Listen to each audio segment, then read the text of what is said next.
ನಮಸ್ಕಾರ ಎಲ್ಲರಿಗೂ. ಇವತ್ತು ನಾವು ಬ್ರಾಹ್ಮಿಲಾ ಮದನ್ ಮೇಡಮ್ ನ ಮೀಟ್ ಮಾಡಿದೀವಿ. ಸೊ ವಡ್ಡಾರಾಧನೆ ಗ್ರಂಥದ ಬಗ್ಗೆ ಕೆಲವೊಂದಿಷ್ಟು ಮಾಹಿತಿಗಳನ್ನ ನಾವು ತಿಳ್ಕೊಳ್ಳೋಣ. ನಮಸ್ಕಾರ ಮೇಡಮ್, ನೀವು ವಡ್ಡಾರಾಧನೆ ಗ್ರಂಥದ ಬಗ್ಗೆ ಕೆಲವೊಂದಿಷ್ಟು ಮಾಹಿತಿಗಳನ್ನ ಶೇರ್ ಮಾಡ್ಕೋಬಹುದಾ? ಇವರು ಬಿಂದು ಮಂಜುನಾಥ್ ಅಂತ ನಮ್ಮ ಗುಬಾಚಿ ಅಪೇರಲ್ ಕಂಪನಿಯಲ್ಲಿ ಕೆಲಸ ಮಾಡ್ತಾ ಇರುವಂತಹ ಜಾಣೆ ಹುಡುಗಿ, ನನಗೆ ಆತ್ಮೀಯಳು ಅಂತ ತಿಳಿಸಕ್ಕೆ ಇಷ್ಟಪಡ್ತೀನಿ. ನನ್ನ ಅನೇಕ ವಿಡಿಯೋಗಳಿಗೆ ಸಹಾಯ ಮಾಡಿದ್ದಾರೆ.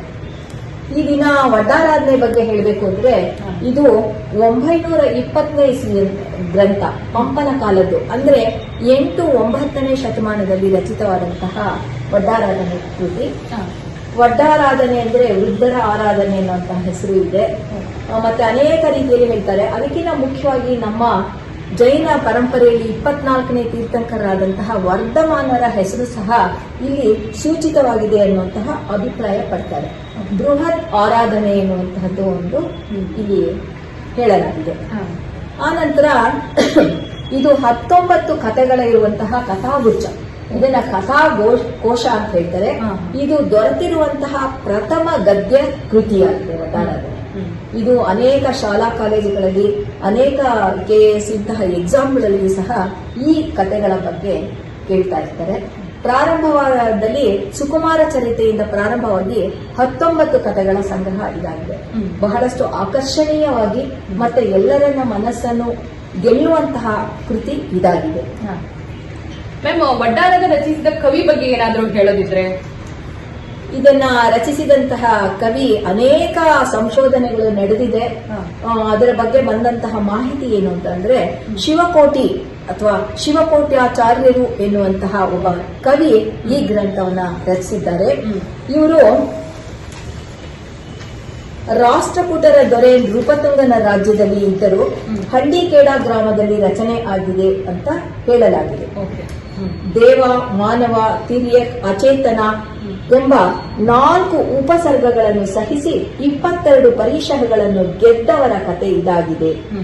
ಆತ್ಮಶುದ್ಧಿಗಾಗಿ ದರ್ಶನ, ದಾನ, ಚಾರಿತ್ರ, ತಪಸ್ಸು ಇವುಗಳನ್ನೆಲ್ಲನೂ ಸಹ ನಾವು ಜೀವನದಲ್ಲಿ ಅಳವಡಿಸಿಕೊಳ್ಳಬೇಕು ಎನ್ನುವಂತಹ ನೀತಿ ಪಾಠದೊಂದಿಗೆ ಈ ಎಲ್ಲ ಜನತೆಗೂ, ಕೇವಲ ಜೈನರೇ ಅಲ್ಲ, ಜೈನೇತರರಿಗೂ ಸಹ ಮಾರ್ಗದರ್ಶಿಯಾದಂತಹ ಕೃತಿ ಇದಾಗಿದೆ. ಇದನ್ನ ರಚಿಸಿದ ಒಂದು ಕವಿ ಅಂದ್ರೆ ಶಿವಕೋಟ್ಯಾಚಾರ್ಯರು ಅಂತ ನಾವು ಹೆಮ್ಮೆಯಿಂದ ತಿಳಿಸಬೇಕು. ಕೃತಿಯ ಬಗ್ಗೆ ಕೃತಿಯ ವಿಶೇಷತೆ ಏನ್ ಹೇಳ್ಬೋದು ಮೇಡಮ್? ವಿಶೇಷತೆ ಏನ್ ಹೇಳುತ್ತೆ? ಕೃತಿಯ ವಿಶೇಷತೆ ಅಂದ್ರೆ ಶ್ರಾವಣ ಬೆಳಗಳದ ಬಗ್ಗೆ ಇದು ಕಳ್ವಪ್ಪು ಅನ್ನುವಂತಹ ಪದ ಇದರಲ್ಲಿ ಬಂದಿದೆ. ದೀನಾರ, ದಮ್ಮ ಎಂಬ ರೋಮಿನ ಗ್ರೀಕ್ ನಾಣ್ಯಗಳ ಉಲ್ಲೇಖವೂ ಸಹ ಇಲ್ಲಿದೆ. ಆನಂತರ ಈ 19 ಕಥೆಗಳು ಪ್ರಾರಂಭವಾಗಬೇಕಾದ್ರೆ ಈ ಜಂಬೂ ದ್ವೀಪದ ಭರತ ಕ್ಷೇತ್ರದೋಳ್ ಎಂಬ ಪ್ರಾಕೃತ ಗಾಹೆಯೊಂದಿಗೆ ಪ್ರತಿ ಕಥೆಯು ಪ್ರಾರಂಭವಾಗುತ್ತೆ. ಇದೊಂದು ವಿಷಯ. ಮತ್ತೆ ಗಿಳಿ ಗಿಡಿ ಜಂತ್ರಂ ಮಿಡಿ ನೇತ್ರಂ ಎನ್ನುವಂಥ, ಮತ್ತೆ ಪಾಣಿ ನಿಲೆ ನೆಗಲಿ ಬಾಳ್ದಿದ ಬಾರೆ ಎಂಬುದು ನಿಕ್ಕು ಎನ್ನುವಂತಹ ಅರ್ಥಗರ್ಭಿತ ಹಳೆಗನ್ನಡದ ಸಾಲುಗಳನ್ನು ಇಲ್ಲಿ ನಾವು ನೋಡಬಹುದು. ಇದು ಸಂಸ್ಕೃತ, ಪ್ರಾಕೃತ, ಕನ್ನಡದ ಅವತರಣಿಕೆಗಳನ್ನೊಳಗೊಂಡ ಪ್ರಾಚೀನ ಕನ್ನಡ ಗ್ರಂಥವಾಗಿದೆ. ಈ ಕಾಲಕ್ಕೆ ಇದು ಹೆಂಗ್ ಸಮಂಜಸ ಆಗುತ್ತೆ? ಹೇಗೆ ಅಂದ್ರೆ, ನಾವು ಯಾವುದೇ ಒಂದು ಕೆಲಸ ಮಾಡ್ಲಿ, ನಮ್ಮಲ್ಲಿ ಕರ್ಮದ ಹಿಂದಿನ ಜನ್ಮದಿಂದ ಹೊತ್ಕೊಂಬಂತಹ ಪಾಪ ಪುಣ್ಯಗಳೇ ನಮಗೆ ಕಾರಣ ಅನ್ನೋದು ಸಾಬೀತಾಗಿದೆ.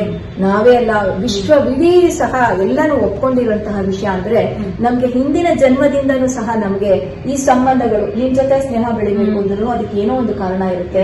ನಾವು ಗಂಡ ಹೆಂಡತಿ ಮಕ್ಕಳು ಆಗ್ಬೇಕಾದ್ರೆ ನಾವು ಒಂದು ಕಡೆ ಇರಬೇಕು, ಋಣಾನುಬಂಧ ಇರಬೇಕು ಅಂತ ಇಂತಹ ಒಂದು ಸತ್ಯಗಳನ್ನ ನಾವು ತಿಳ್ಕೋಬೇಕು. ಇದು ಸ್ಪಿರಿಚುಯಲ್, ಆಧ್ಯಾತ್ಮಿಕದತ್ತ ಯಾರಿಗೆ ಒಲವಿರುತ್ತೆ ಈ ಭವಾವಳಿಗಳ ಒಂದು ಸಂದೇಶವನ್ನ ಸಾರ್ತಾ ಇರ್ತಾರೆ. ಇದನ್ನೆಲ್ಲ ನಾವು ತಿಳ್ಕೊಳ್ಬಹುದಲ್ಲ. ಇಷ್ಟೊಂದು ಮಾಹಿತಿಗಳನ್ನ ತಿಳಿಸ್ಕೊಟ್ಟು ಬ್ರಾಹ್ಮಿಲಾ ಮದನ್ ಮೇಡಮ್ಗೆ ಹೃದಯಪೂರ್ವಕವಾದ ಧನ್ಯವಾದಗಳು. ಬ್ರಾಹ್ಮಿಲಾ ಮದನ್ ಎನ್ನುವ ಯೂಟ್ಯೂಬ್ ಅನ್ನು ಲೈಕ್ ಮಾಡಿ, ಸಬ್ಸ್ಕ್ರೈಬ್ ಮಾಡಿ ಅಂತ ನಾನು ನಿಮ್ಮಲ್ಲಿ ವಿನಂತಿಸ್ಕೊಳ್ತೇನೆ. ಇದನ್ನ ನಮ್ಮ ಅಭಿಮಾನಿಗಳೆಲ್ಲ ಕೇಳಿಸ್ಕೊಳ್ತಾ ಇದ್ದಾರೆ. ಕೇಳಿಸ್ತಾ ಇದೆಯಾ? ಕಾಣಿಸುತ್ತೆ. ಆದಷ್ಟು ಪ್ರೋತ್ಸಾಹ, ಸಪೋರ್ಟ್ ಮಾಡಿ. ನಮ್ಮ ಚಾನಲ್ ಎಲ್ಲ ಹೃತ್ಪೂರ್ವಕವಾದ ವಂದನೆಗಳು.